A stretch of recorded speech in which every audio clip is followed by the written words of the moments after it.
Start in 5 seconds. By the way, Uzi, I don't know if you're talking there with your mic muted, but I can see you talking about it. I couldn't hear you speaking.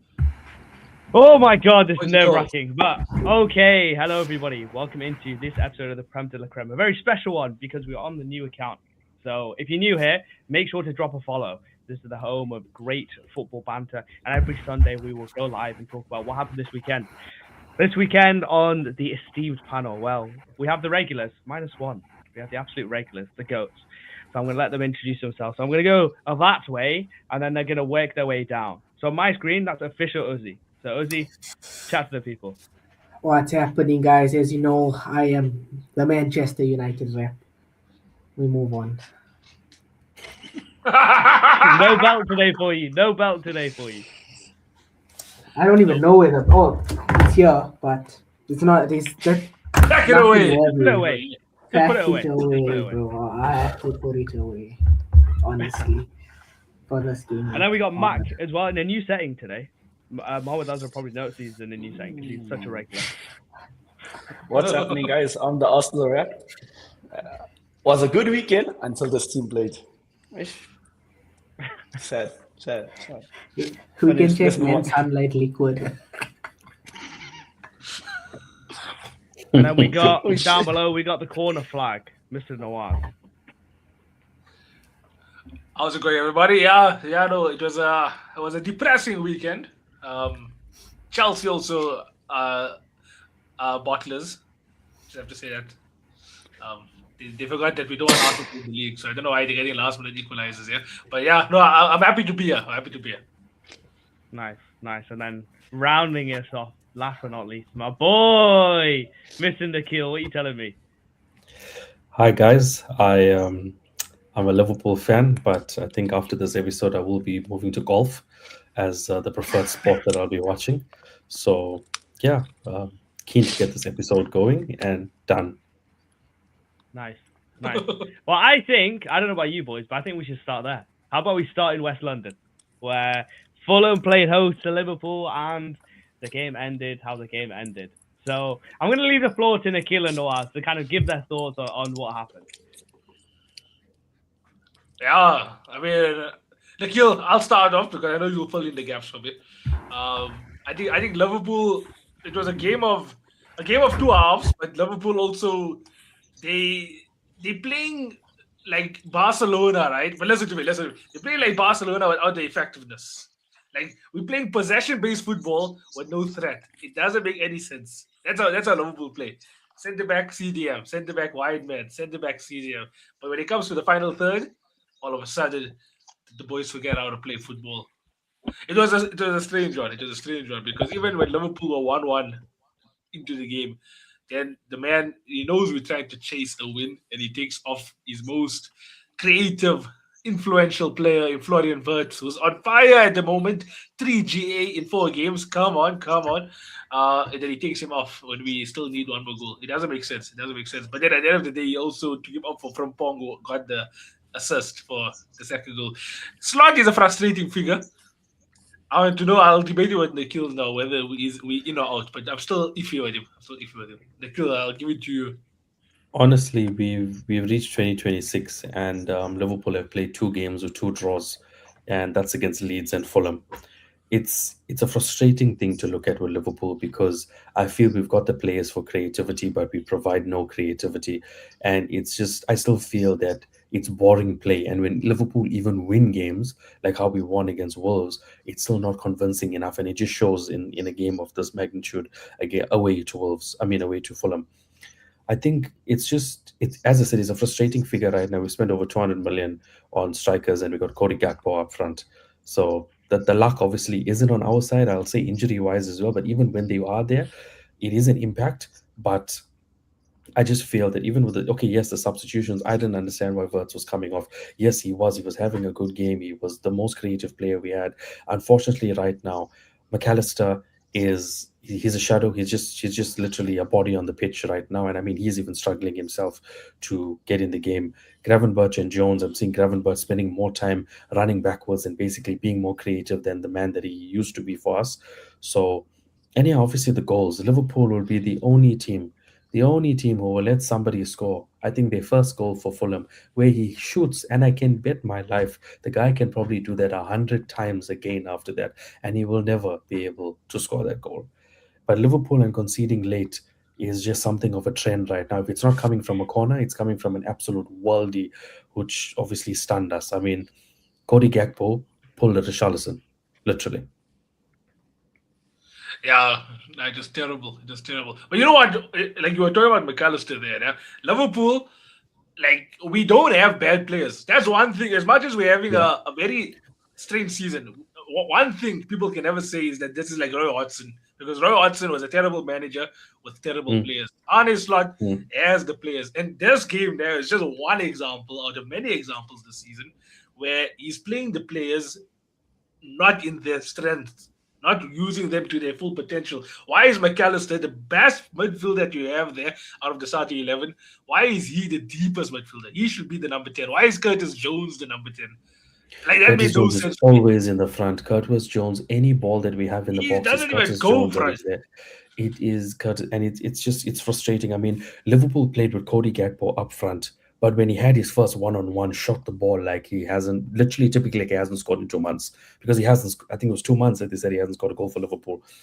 And with him, even in the game, he carried on drifting wide because he's just so used to playing that way. He's such a one-dimensional player. It's cut in and shoot, cut in and shoot. That how often was he literally down the middle there for Liverpool to actually make a proper impact? He wasn't. Yes, okay, he did get the goal at the end, but where did he get the goal from? Running from the wing, coming in at Yeah. the back post at the end. So, but as I said, it's such a difficult one to criticize Slot for this as well, because what the hell could we have done for that goal at the end for the equalizer? What could we have done? I mean, Yeah. he shot it, it went in. What can you do? But I But is think the the question midfield not is more about the play leading up to that? Because really, like that was very poor defending from Fulham for the second goal. it was When yeah. when you went 1-0 down for a long period of that game, you didn't look like you were really even threatening. To be honest, it didn't even look like you were threatening. Is that not more of the problem? And that's the thing I hate the most, and that's the thing I miss so much from Jurgen Klopp's play, or maybe even the play that we had of last season, is that high press, high energetic play is something that Liverpool just don't have. When it was 1-1, and I think we had an opportunity or something, Liverpool won't take the chance. From a corner, they'll really want to do it. Gravenberch is like being instructed by Slot to stop, to turn around, to make a back pass, to get everyone back. Liverpool are just too scared to take risks. And it's crazy because the oppositions take the risks against us and they score. But Liverpool just But you won't know what take it the comes risk. down to? You know what it comes down to? You know what it comes down to? It comes down to the poor structure that always is there. Because how can you also have the intensity if you don't have structure? Like what Klopp's Yeah. side had was a structure. We knew, okay, once a specific player has the ball, it's almost like a trigger for Bobby to start the press, or for Salah to start the press, or for Mane to start the press. Now Yeah. there's so many players that almost have a free roaming instruction. Because Florian Wirtz, you can't tell me he's not a free roaming player. He's a free roaming player, right? You got Soboslai, Yeah. who's a free roaming player. You have Ekitike, who's almost, and whoever it is, Ekitike or Isak, because how many times I've seen Isak left wing or Ekitike parking there behind the central attack. Those are all free roaming players. Like, there's Yeah. no structure in this team. And why, again, It's is Gravenberg not the CDM this season? He was so good and last it's season. He's not CDM this season. Yeah, it's crazy because I mean, you look at somebody like if Mo Salah was there, for instance, people know if you're doing that counter, you know exactly where Mo Salah is to pass the ball to him. You know exactly where he is. However, when we're doing the counter now, it's like Liverpool have the ball and they look up and they see all the different players running everywhere, and then eventually we turn around and we pass it back, and then the whole counter was gone. There was a specific period against Fulham where I think we could have countered them, and then I think it was Gravenberch or Soboslai who had the ball, and we had runners making runs everywhere, but we stopped and we turned and we passed back, and it was so frustrating because we are known for being lethal on a counter or being lethal on a high press and scoring against the teams. I mean, I take it back to the one goal. I can't remember if it was against Spurs or somebody, where it was Luis Diaz who ran right through the middle and scored that goal, that 1-0 for us the last season. It was just Last in season, those it's counters. Brentford early on. Yeah, Yeah. in those counters, the players just knew where to be. And you are right. It's like everybody is just everywhere right now. And to score a counter is like something that we don't do now. When I feel that's something that Liverpool is best suited at. We don't play to our strengths. I think it's like we almost want to play an entire pass move, but all we do is pass it across the goal. Yeah. It's very frustrating. And I mean, It's I don't very, want to and touch, I then, don't want to touch on Liverpool for too long, right? But I think the yeah, other thing also is how come we will do a 50 pass sequence and go nowhere, and then the opposition will just do 2 passes and they're in behind. Like because they take the risks. that's the structure.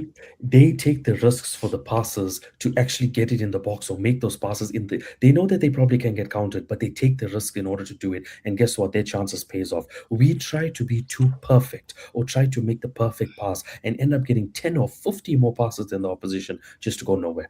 And that's the frustrating thing. And then the other team will counter us. Look at Raul Jimenez when he got up when they countered us after our passes, Yeah. and then Wilson cracked the post. We were Yeah. dominating. Pass, and what? They had the better chance at the end.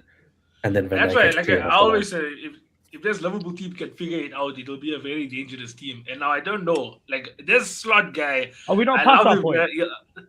Are we not past But that that's point in the the thing. season where it's like if they figure out, like, yeah, they probably figure out at some point, but it's like it's almost like top things in the league or top things that you can achieve, I think are pretty much gone.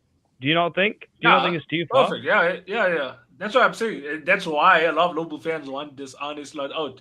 Like I was willing to give him the time and stuff. I probably still am willing to give him a buy for this season, but like the fact that you have lost your identity. Last season, I could tell you straight. I could tell you everything about Liverpool. I could tell you that Gravenberg is a deep lying CDM playmaker that can receive the ball from the centre backs and take it all the way to the attackers. I can tell you that Liverpool goes wide, doesn't cross far post. There's always someone there. I can tell you how Liverpool will score. This season, I can't tell you how Liverpool will I'll score. tell From you. the beginning, from the first game, from Bournemouth at Anfield until Fulham away, I still cannot tell you how Liverpool builds up play. And that is concerning. And the fact that Arne Slot obviously had the opportunity to go into the transfer market, bought all these players, has adapted he completely abandoned the formation and the system from last season. He had a winning formula, in my opinion, which was perfect, just good. How many times we always said Slot, he might not have had a good first half. He goes into halftime, he figures it out, he wins it in the second half. And now all of a sudden, Liverpool don't have an identity this season because this guy thought, I don't want people to always say it's Klopp's team and Klopp's system. I want to have my own system. Well, he's now done that, and now look how far back Liverpool have gone. Was there a reason why XTK wasn't playing today? They said he had a hamstring kind of issue, and obviously playing okay. Arsenal next, they didn't want to risk him at all. So Yeah. That's gonna be an interesting pod tomorrow when we talk about that. That's gonna be an interesting game. That's gonna be an interesting game. I think low key, Cheeks might be getting clapped. Never thought I would knowing say Liverpool, Liverpool. knowing We need some Liverpool, list there, bro. knowing Liverpool, they might end up Yeah. playing better against Arsenal than they did against freaking Fulham and Leeds. Knowing Liverpool, yeah. just Well, like hopefully he's everybody back for that expected City to perform today, and then Chelsea still got something out of it. But I don't know. We'll get to that tomorrow. Yeah. Well, I mean, we could jump straight to the Chelsea game if you guys Yeah. got everything off about Liverpool. Yeah. Yeah. Yeah. You can go for it. Enzo. Which Enzo? I don't know who to talk about first, to be honest. I don't know what to talk about first, to be honest. Let's talk about the game, right? Then you can ask me about the manager later. In terms of the game, to be honest, like, it's interesting because mid-game I was looking at Callum McFarlane's career path, and his career path literally went from being like a Sunday League manager to then, basically a Sunday League manager to then randomly getting appointed at was it Man City as like some assistant to an academy coach, and then moved to Southampton, then moved to Chelsea this summer. And then went from under 21s to under 19s, and then now is the Chelsea full-time, Chelsea interim boss. It's kind of mad. After, obviously, the conversations we had, Mac, I was like, damn, it's like, if you're born in England, all you need to do is manage the Sunday League team when you're there. But, I was caught in two minds. Because I was like, obviously, what you said in the chat, Nawaz, where it's like, do you want, basically, Chelsea should lose, so then Arsenal can't win the league. I don't think Arsenal are going to win. I don't think City are going to win the league anyway. So, I was thinking, I don't care about this game. The game comes, and I'm like, nobody talk to me, leave me alone, because it's Chelsea, you know? It's mad what, like, football does to you, because this week I've been absolutely, like, heads gone. Like, love for the club is just so gone. Because I'm thinking this club is just absolutely messed up. We actually might become a Banter club, like genuinely Banter era level of management, you know? And then the boys turn up this weekend. Reece James in a midfield against Rice, comes out on top. In a midfield against Rodri, comes out on top. And Malo Gusto at the very end. That brother, I don't like crossing. I don't like seeing him cross the ball at all. He cannot do anything in the final third. Today, alhamdulillah. I made dua about 10 minutes before the end. I was like, oh Allah, please make us come back in this game. And Allah accepted my prayers. Alhamdulillah. So, the ball to the back post. And we still, I don't know how Delap didn't get that. And Enzo still nearly missed it. But the ball went in the net. Finished 1-1. I was happy with that. Johnny Reinders, I mean, what a goal. But there were so many times, and I want to say this about City, I think their front four is probably the best in the league. Like when you have Reinders, Cherky, Foden, and Haaland. And Haaland has a lot of support, right?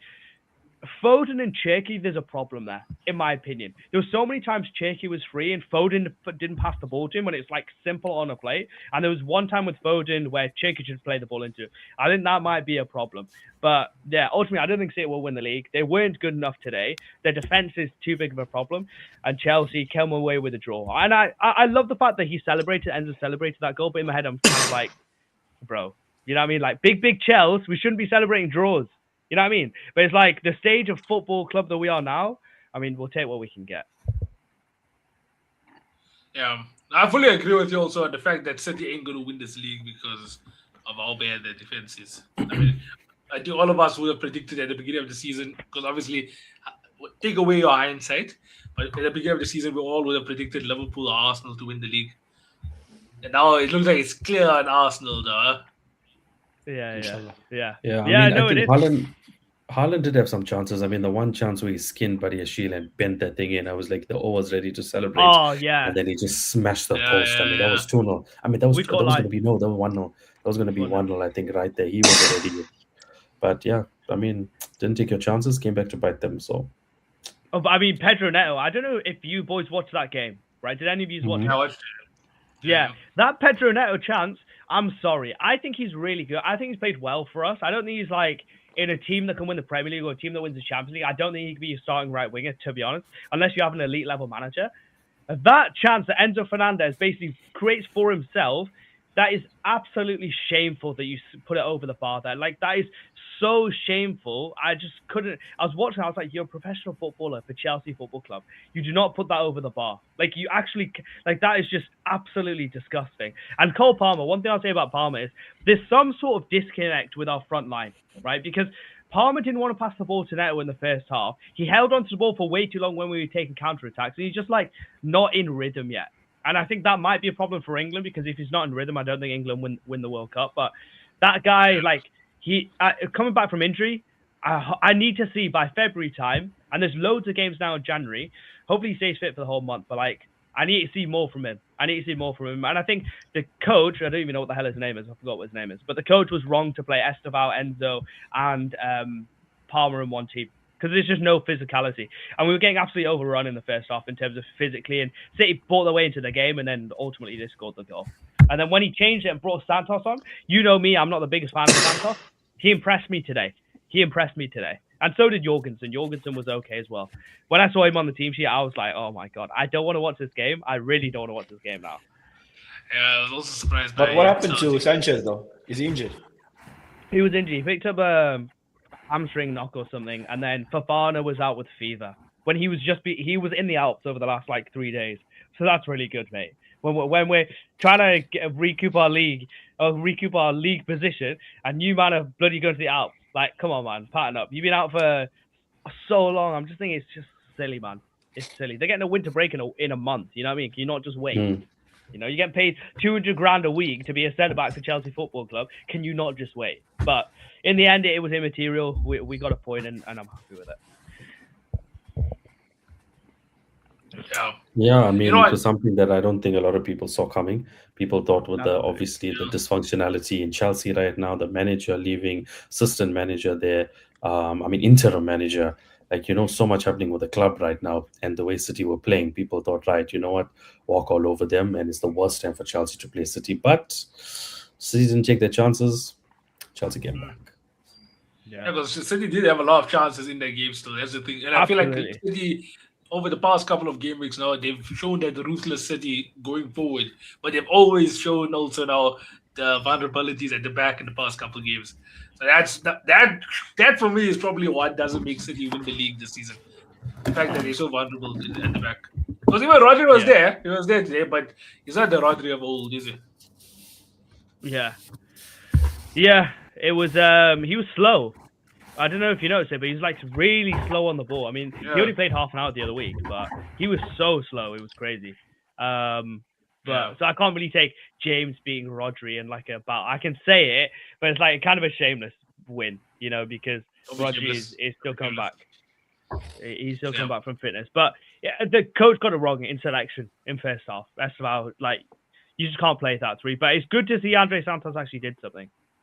Because he's been terrible, and he was terrible first 10 minutes he came on. So it's good that he brought himself into the game. And there was times where we had so much space in midfield just from playing out against that front four, because that front four is never going to track back. And Guardiola's keep on changing this defense. And Mac, I know obviously you were the only one that said that Chelsea were going to get something from the game. I know it's probably more in hope than expectation, but it's like the only reason that happens is because Guardiola changes this defense constantly, non-stop. He changes that defense so much that Liam Delap actually looked like a Premier League striker against them. And I guarantee you, bro, against every other team, he doesn't look like a Premier League striker. But do you think if Enzo Maresca was still around, you would have picked that same starting 11? When I think of Enzo Maresca, I think of, do you know the song was like, how I'm feeling, it doesn't matter. Do you know that song? Cause I'm okay. Yeah, that was. And a video of him going like this. My guy, you're just demonetized. Enzo Maresca. Yeah. I didn't post a video because I was actually sad, because I don't want to be too dramatic, right? Because football moves very quickly. But I'm going to say the statement, and I'm going to say why I think it is. When Enzo Maresca got sacked and a day later, I generally thought this is the death of Chelsea Football Club, right? Because, first of all, there's no future. In the sense, what top manager is going to come in and let some random businessman tell him how to do his job? It's like me going to your job and telling you exactly how, you did this wrong, well, you should be doing this better, because I've watched some IT videos. It's like, well, mate, I've done a degree for 3 years. I've done 5 years of experience. Who the hell are you to tell me just because you watch some guy on YouTube talk about IT? Who the hell are you actually to do that, right? I'm surprised Enzo Maresca put up for it for so long, but technically he was a championship winning manager, so I guess he didn't have much legs to stand on. He thought probably as he built up, he wouldn't have to do that. That's first things first. Second of all, the ego in these directors and the ego in all the owners besides Todd Bowley, right, is absolutely ludicrous, right? This whole business model is ludicrous. And I didn't think it was, because I thought if you have a really good manager, you can do all this BS, and we can solve, this coach can solve all the problems on the pitch, and we'll win games, we'll win trophies, and nothing will be a problem. And in 3-4 years' time, we'll have a factory of young players that we can get profit from. We can take over on this PSR thing. We'll have a team on the pitch that can compete against anybody. We'll have a manager that really wants to take us forward, and everybody's a winner. And now, I mean, what the hell are we doing? Liam Rossini is going to be the new Chelsea boss, right, by all accounts. To be honest, with the situation that we have yeah, exactly. Well, with the situation that we have with our owners and stuff, it's no top managers. You think Xavi, Zidane, Klopp, even Eddie Howe is going to come into a situation where it's like, yeah, mate, you've done all these things in your career, but we'll let you get away with. We'll have to come in and talk to you about every single game, about substitutions, bringing players on. No top manager with any self-respect is ever going to do that. I understand where Rossini is going to come in, because, first of all, he's part of the model. If it doesn't work out for him, he can go back to Strasbourg. And obviously, he's a younger manager. So, when's he going to have the opportunity to work for Chelsea? So, for him, it makes sense. For Chelsea as a football club, it's where the hell are we going? I can talk to you about next season, 26-27. We're going to challenge Arsenal for the title. Bro, when I watch Arsenal play, as much as it kills me, I was watching Arsenal on one screen on Wednesday when we played Bournemouth and you played Villa. I was watching Arsenal on TV and Chelsea on TV and Arsenal on this bottom screen. And I was just lying back on my sofa just thinking, this used to be us. I used to watch Chelsea on the TV and be like, this is unbelievable. These guys are shocking. And how the tables have turned, right?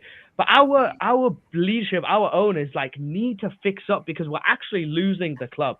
We're actually losing. We might become worse. Honestly, genuinely, I think we're going to become Man United. I think there's a real chance that we become Manchester United because imagine we get this appointment wrong, the rest of the season goes bad. Cole Palmer goes, why am I still here? Reece James thinks, well, I've gone through the first rebuild. I'm not rebuilding again. Enzo Fernandez might go to Real Madrid. Moises Caicedo, why would he stay? Like, we can get to a point where we lose big players, right? And players don't want to come to us. Yeah, we might have the Chelsea name, and some of them might turn into world beaters, but we're just going to become like a Sidemen club, you know? And that's what I'm really scared of, which is basically like it's entitled because I'm a Big Six fan and I've seen all the success, but it's like, bro, for your manager to walk out because of the way you're treating him is like he didn't even get compensation. You know what I mean? Like, he probably could have got 10, 15 million if he got sacked. He didn't even want that. He was like, bro, I can't deal with this BS. I'm going to go to City in 2 years' time, and I'm going to win the league, and I'm going to celebrate at Stamford Bridge. And if he does that, all power to him. I have nothing against that guy. But that's what it feels like. It just feels like the death of my club. That's what it feels like. And yeah, we might win a league or we might win a trophy or whatever.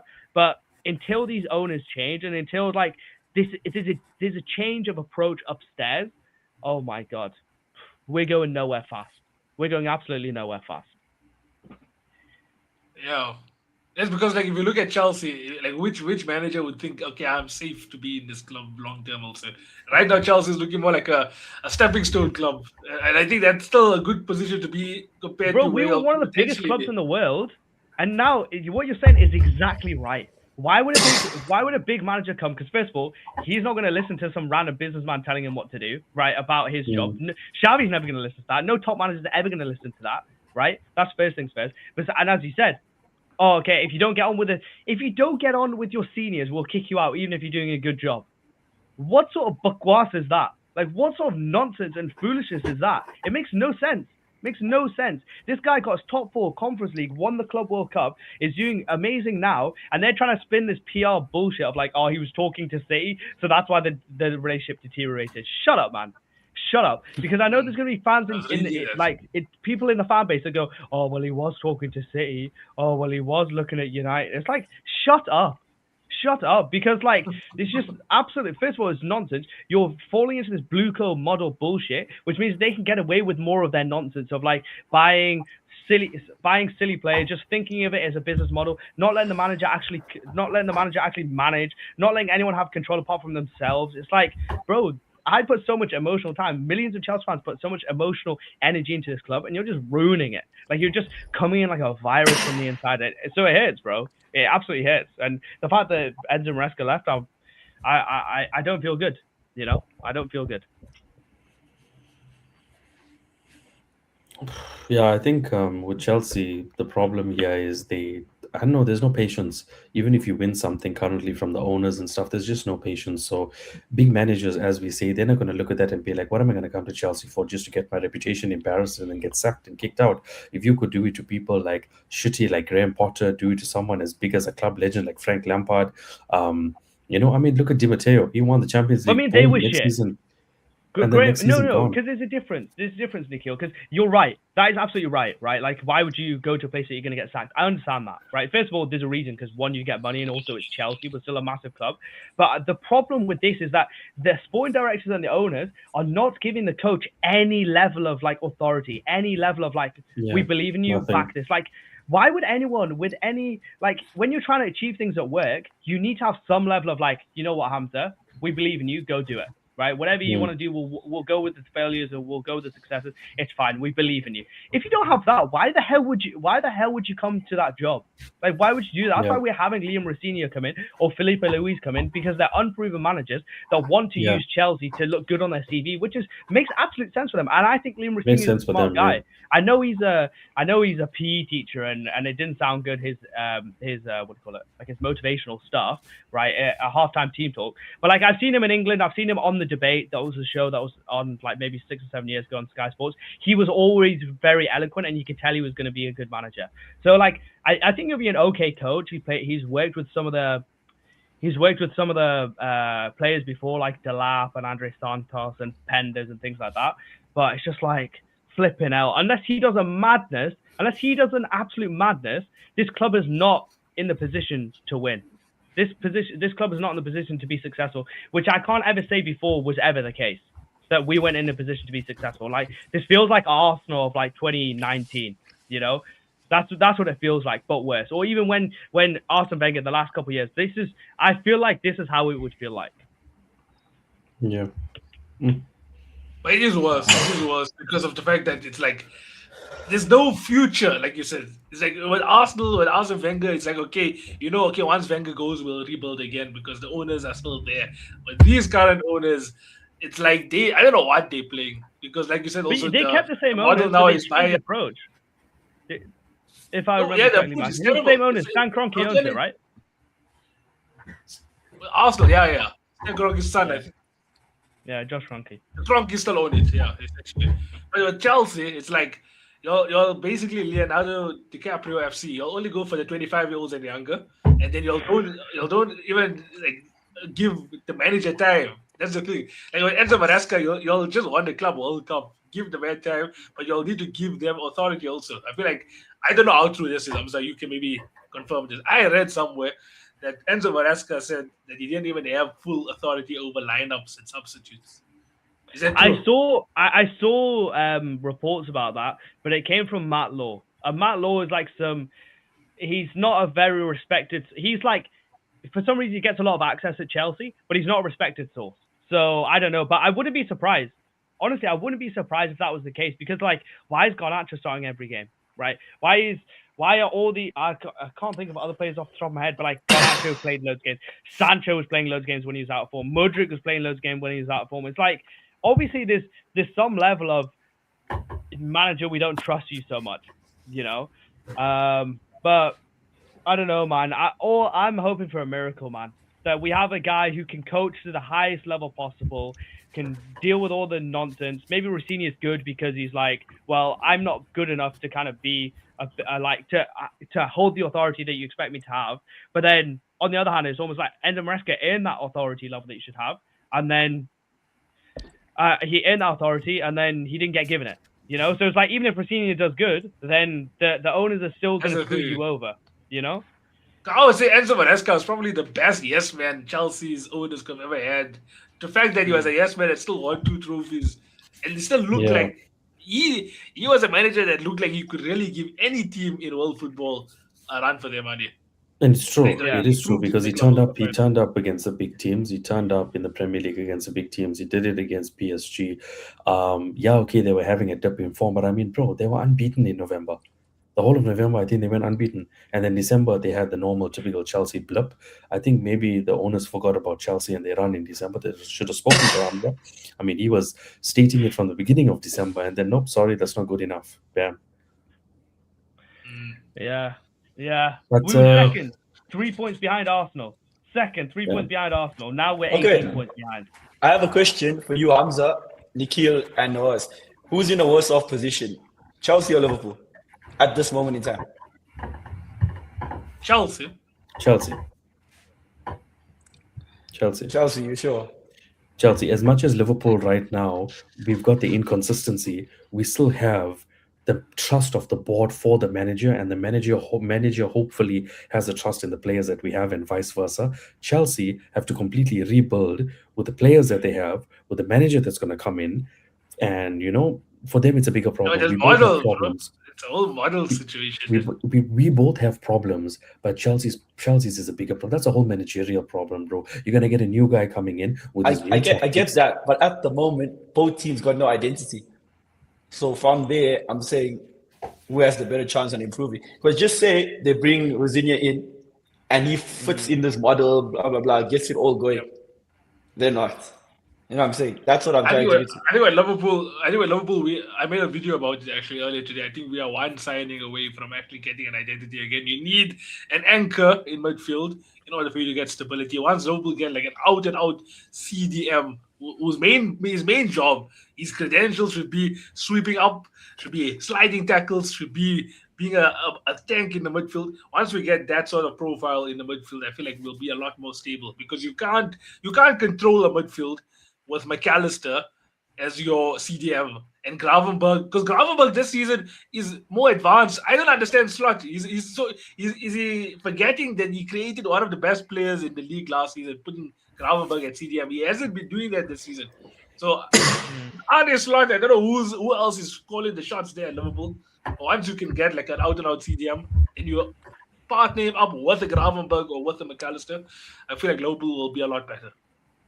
Yeah, Mark, I would reluctantly say Chelsea. I think we have better players, we have more quality, but when you're talking about a model, like our only way of success is that a coach comes in, accepts the BS that he's going to get from higher ups, doesn't build an ego, and somehow fixes this team to consistently produce, right? When all the things in the background are not there to help him. So he's basically going up he's got an uphill battle and he's got ice skates on.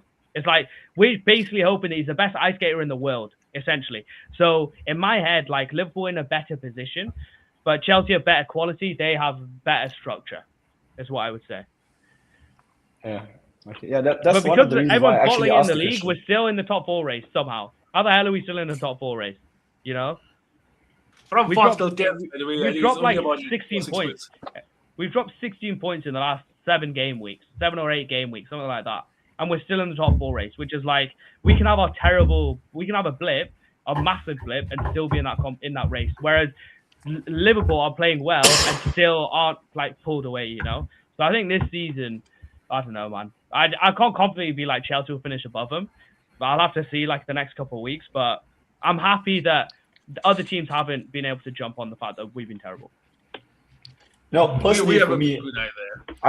I felt Chelsea were actually a team that could compete in the Champions League this season if they had Maresca. But now, I'm taking them out of that, bro, because I literally thought they would do something there. Well, let's see who we get, man. Because if you can unlock Palmer and we can build some quality from other players, like João Pedro's playing all right now. Now Andre Santos has played okay. Gus has, like, our players are playing well, man. Like, and Enzo's a second striker. I love it. You know, but it's just like, why have we done, like, why is our club so poisoned? That's what I think. But yeah, let's move on. Let's move on because I could cry about this all night. Let's move to the Arsenal game because that was an interesting one. Mark, you can take the floor on that. Oh, Arsenal literally, this was a poor game from us. I'm not gonna lie, it was really poor. But at the same time, it's understandable because we had Villa during the week, and Villa are a formidable outfit. But the way we took Villa apart during midweek was a whole nother story on its own. The Bournemouth game, I felt like we were too much in our comfort zone, especially with Gabriel with that first goal, the way he gave it to Evan Ilse, and he obviously slotted it away. But this comes back to the mentality of us, where in previous seasons we didn't have that mentality, and now we're jumping on and taking it head on. Gabriel straight after that comes on, gets a goal from a corner set piece again. And then, Odegaard, I think, was amazing, though. Odegaard is like we're seeing the old Odegaard back again. Like that pass to Declan Rice, that fake shot, side pass, bro, that was just class. And then Declan Rice, bro. This guy, I don't know, he's a monster. If he continues this till the end of the season, player of the year, bro. Player of the year. I'm not even lying. He's a monster, bro. I don't even hear it. I heard Arsenal fans. I don't hear that. I just have player a of the year. question though, right?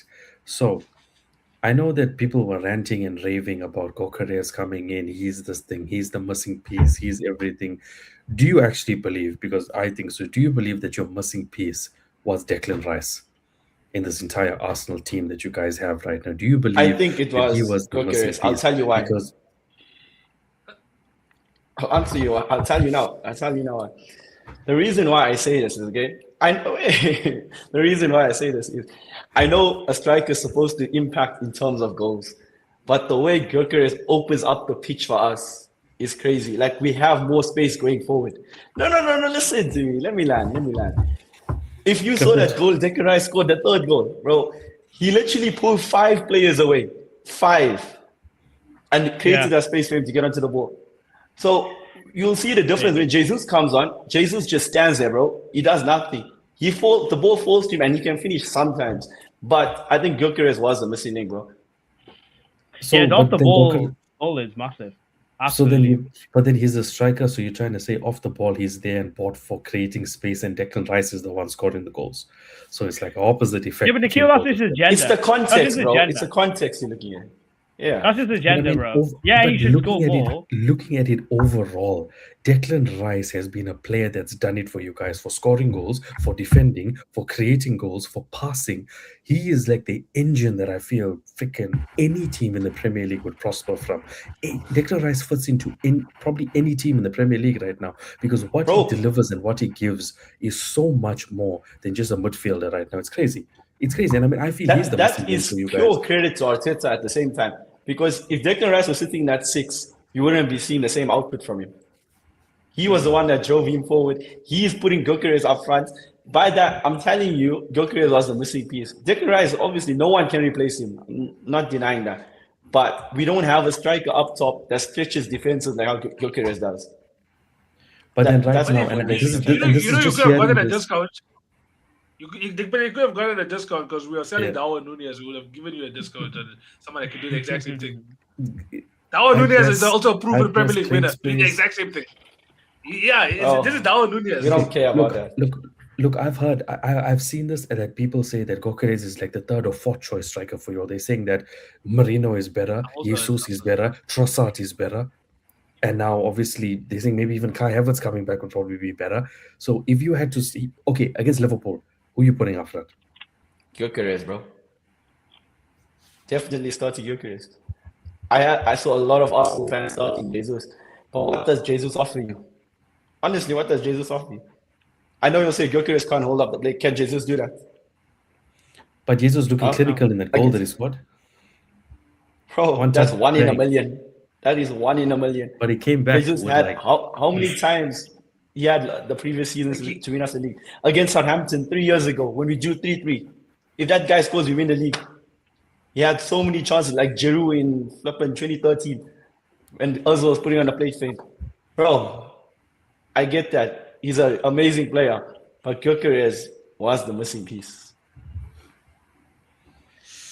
And also, you got to say one thing, right? Like, yeah, he might not be scoring the goals and maybe Max overstretching it a little bit. I do agree, but he is overstretching it a little bit. But, I mean, who gives a fuck? They're winning all their games. They're now 6 points clear. They're now, like, by far and away, like, this is officially theirs to lose now. We're, over halfway through the season, and nobody's really looking like they can touch them. You know, so whether it's Gyökeres or Rice, and let's not get it twisted, Mac. You're saying Rice could be player of the season. I think he's good. Before yesterday, he only had 2 goals all season in 19 games. Before yesterday, besides the goals, I'm talking about his all-round game, bro. Which player in the Premier League? Which player in the Premier League you see runs for 90 minutes consistently? Which player? Tell me one player in the Premier League. Jordan Henderson, bro. Come on. This season, I'm talking about, bro. Bruno Fernandes. Reece James, bro. Who invited my man? I'm joking. No, Bruno also does do that. Bro, he got the regardless of that, bro. Those set pieces, those free kicks, those corners. Which player lands it almost 8 times out of 10 on a plate?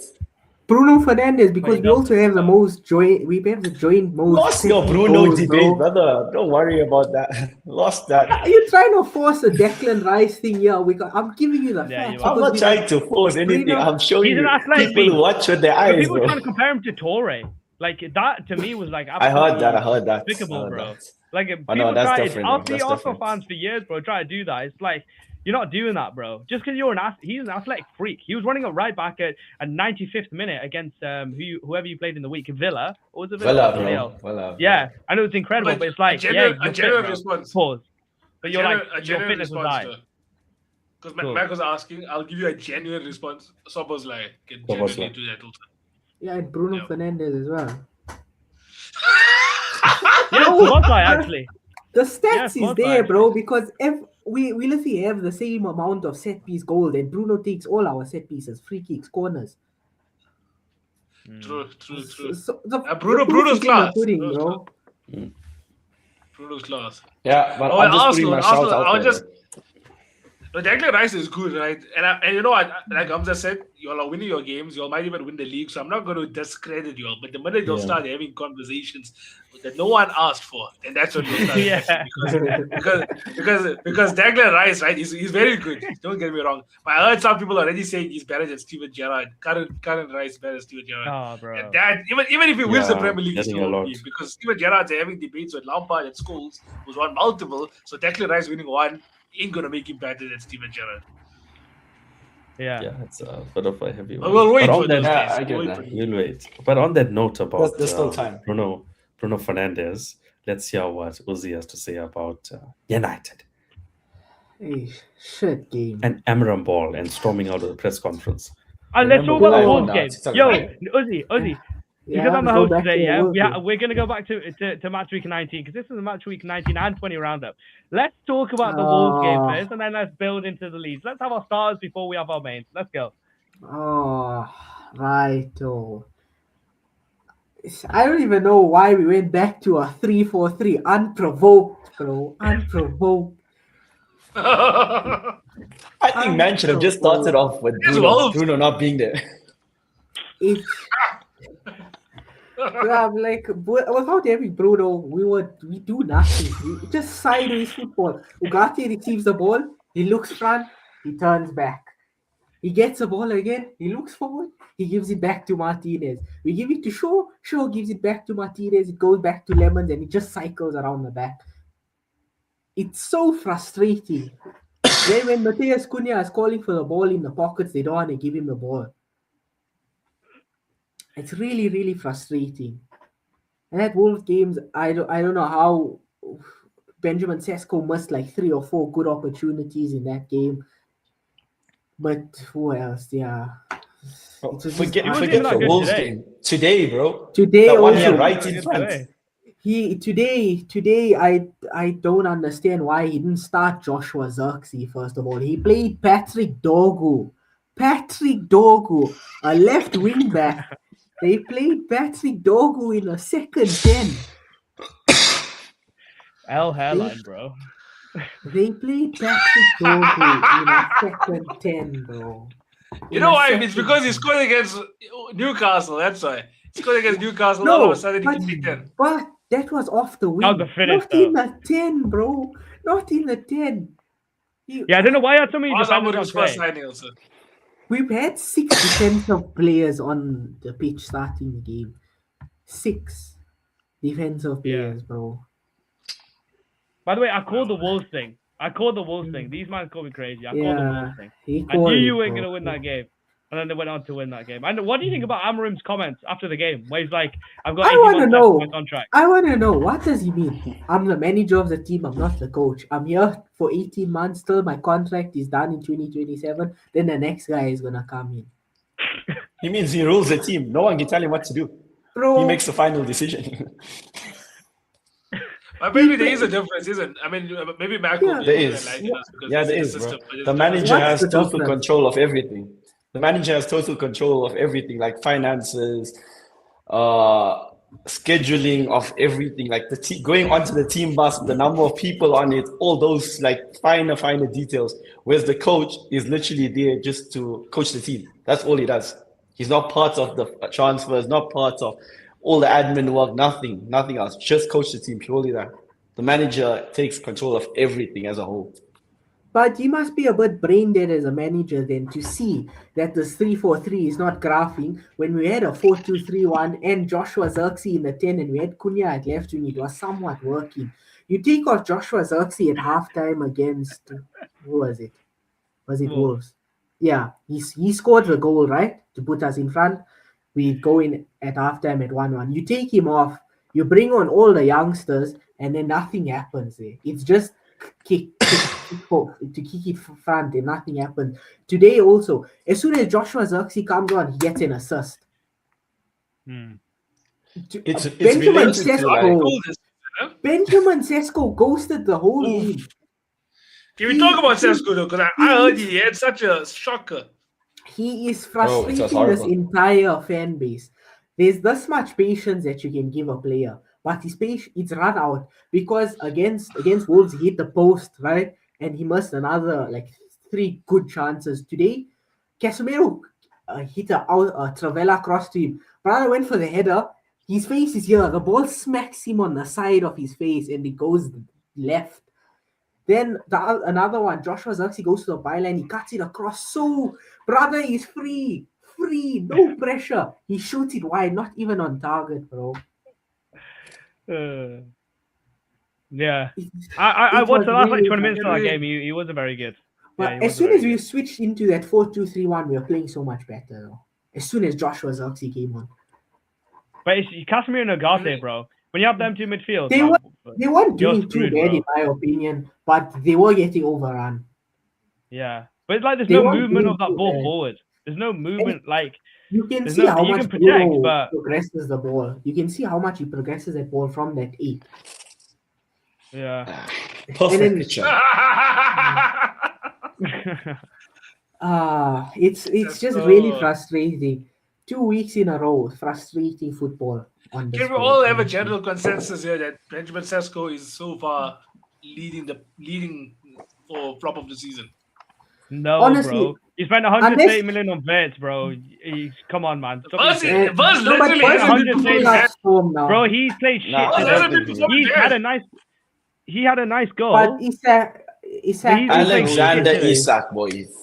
what Nah, was I feel it? Ah, bad. he I broke feel his bad leg, for him. bro. He broke his leg. He Allow broke him, his bro. leg. You can't. You, But before, we have to prior give to him a him, bye. Wait, there's so many times he Prior. tries little dinky passes or little dribbles and they never come off. Like he needs to get So to the pace what of does the Premier Verts do? League ASAP, Why bro. what should Verts do? What should Verts do? Bro, he needs to get to the pace of the Premier League. He absolutely needs to get and understand what league he's playing in. He's not playing in the Bundesliga anymore. He's playing in the But Premier still, League. you're not Like, he had a answering- really good you're not finish answering the today. question. What? What does he have to do? Get to the pace. I would say. literally answered the question, bro. I said he needs to get to the pace But of he- the but he Premier has League got to and the forget pace. that it's Bundesliga. No, he hasn't. There's so many little touches, little jinks, little passes, little dribbles that he was trying to do that didn't come off today. Every time I watch him, that always happens. When you talk about possession loss, Xavi Simons and Florian Wirtz are amongst the worst in the league, bro. The worst in the league. And the difference between Xavi Simons and Florian That's Wirtz, the he spent big gap. 130 million on Wirtz. I'm not saying that he's gonna stay bad. I think he'll have a bad season this year. Probably gets the pace next year and start being really good. But you're asking me today who's the flop of the season. You're trying to go for Benjamin Sesko, bro. Like that's not fair. That's not fair, bro. Nah, bro. I went right I out don't for my think it's guy. Verts, bro. I don't think it's Verts. It's Verts. How it is is, bro. how I is get- it unfair? 108 mil, Yeah, bro. yeah. I think so. And he plays like this. 116. 116. I hate it when these rival players always inflate the prices, bro. Yes. Oh Might as yeah, well- but might then as if I well- ask you how much might as Enzo well was, count you it in got rands. 150 mil. Might as well count it in South African rands. No, but it's in What the- euros. That's what that is in euros, right? 108 mil, I think.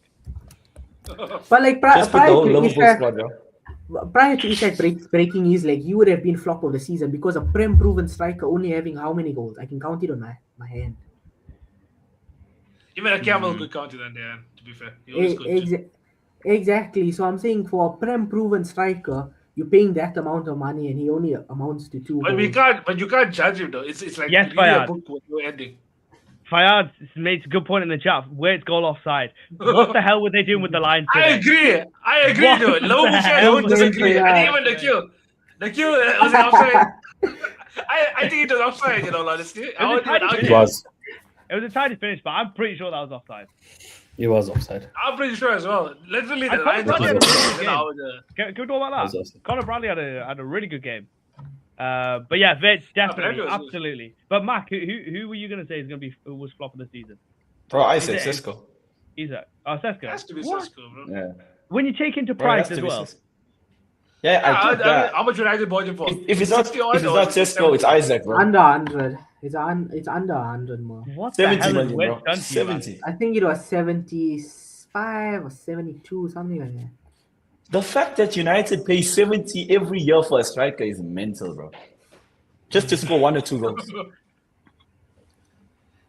In my opinion, also, like I know Hamza was talking He about looks so sad. possession loss and Honestly, stuff. that realization of like shit, we bought Hoyland, then we bought Sesko. Before that, we got Igalo. But you know then we what, got though, Cavani, right? he was ass.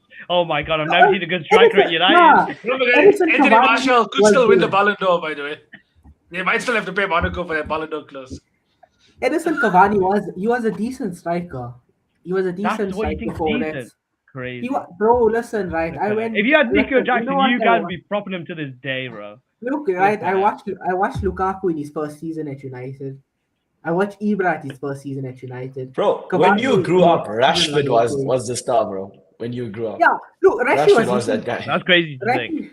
Rashi I was thought he finished hitting in goal at like that 20 point. goals consistently until he had that post World Cup run. That Ten Hag's first season, he was a monster. Then we went to okay, Purple Patch Hoyland was better than Sesko. Don't forget Makeda, bro. On the spin. Makeda! I was, I was like, who the fuck is that guy? Don't bring that I was back, three, man. bro. I was three. That How brings back much I bad memories for Nicholas. Oz, and then Yeah. kick it. First lads. Yeah, So I we'll guess wrap this there's one up. probably nothing else to talk about. Hamza, Yeah. wrap it up first. Yeah. Well, we won't do predictions, but we'll have them sorted and we'll run through them next week. We didn't go through these predictions this week, but yeah, thanks for joining us. It was a late one.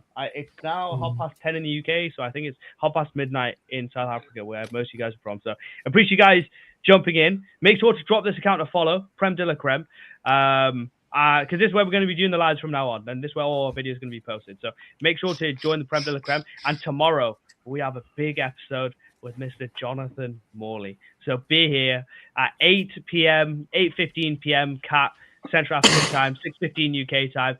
We're going to do an Arsenal versus Liverpool preview. Mr. Max Saeed is going to be here. Sing on the Cop's going to be here. Noah's going to be here, and yeah, they're gonna go to battle. Mac's going to come out of his shell. Isn't that right, Mac? Inshallah. Ameen, brother. Okay. Thank you guys for watching, and we'll see you guys tomorrow.